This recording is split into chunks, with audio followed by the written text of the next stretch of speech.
Muito obrigado, Sr. Presidente. Senhoras e Srs. Deputados, eu começo por cumprimentar o jornalista Gilberto Carvalho, diretor de informação da TVI.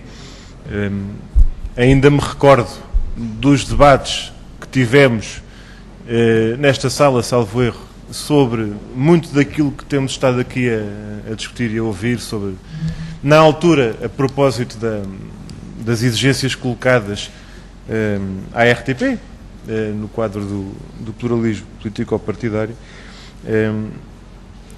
e nesse contexto, escusado será dizer que, sendo esta uma sequência de audições de continuidade das audições que foram realizadas no final da última legislatura, o então diretor de informação da RTP já foi ouvido, como sabe.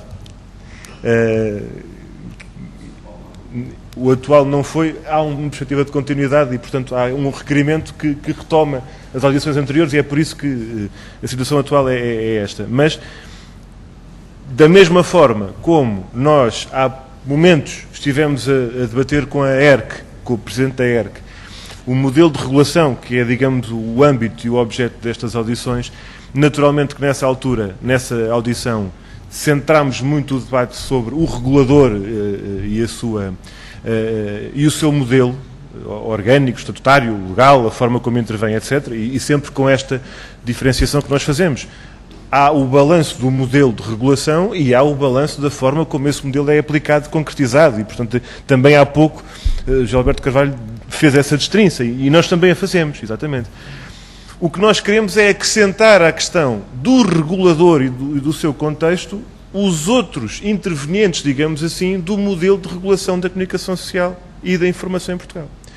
E aí eu gostava de introduzir neste debate um tópico novo e convidá-lo a dar a sua opinião sobre isso, que é, por exemplo, a rede que se constitui nos termos da lei e da Constituição, por exemplo, com a Comissão da Carteira Profissional, por exemplo, com o Conselho Deontológico, por exemplo, com uma coisa que faz muita falta e que toda a gente diz que está de acordo, mas na vida real acontece poucas vezes, que é a valorização dos conselhos de redação. Eu gostava de ouvir sobre isso. Porque tudo isto constitui um tecido muito importante que não pode ser ignorado quando debatemos e refletimos sobre o modelo de regulação em Portugal.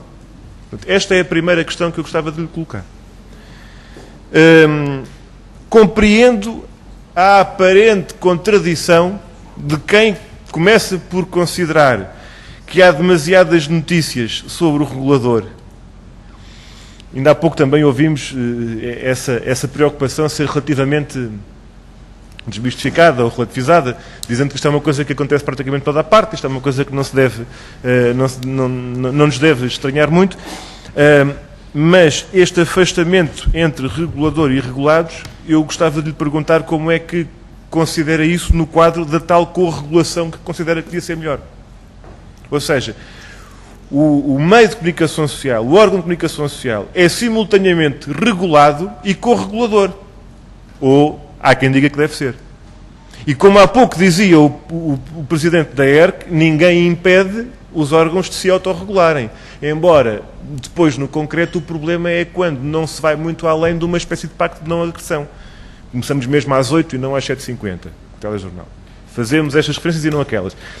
Há aqui algo mais do ponto de vista da regulação que exige, e isso é mais ou menos incontroverso, a heterorregulação ou a regulação pública para garantir que a lei se cumpre e que não há distrações, sejamos assim otimistas. Por outro lado, eu gostava, e esta é, para terminar a segunda questão, se considera que, apesar de tudo, de más experiências de corregulação como aquela que citou há pouco dos debates, se há aqui margem para recuperar as ameaças ou os perigos de sequelas graves, porque a última coisa que nós queremos é uma corregulação que depois resulte em menos debates do que aqueles que havia. Isso é assim, a perspectiva que nós temos é um horizonte um bocado cinzento. Gostava de perguntar se ainda vamos a tempo de fazer alguma coisa. Nós, sociedade, nós, país, nesta matéria que merece naturalmente preocupação. Não vou demorar muito tempo sobre o pluralismo político-partidário. Certamente estaremos de acordo que não é uma exigência que se coloque exclusivamente ao serviço público. Estamos todos de acordo, de certeza. Há obrigações específicas e diferentes, até no quadro do Estatuto do serviço público e do seu concessionário e do contrato de concessão.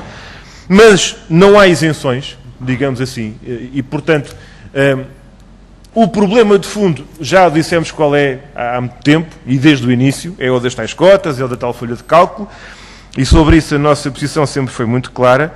Há, antes de mais, a condição profissional do jornalismo, há o código deontológico, que é a liberdade de exercício da profissão, que muitas das vezes, e há demasiadas audições nesta casa para o demonstrar, do ponto de vista depois do que acontece na vida concreta, as interferências que se colocam, as mais das vezes de cima para baixo, e que resultam depois no condicionamento do trabalho e do exercício da atividade profissional do jornalista.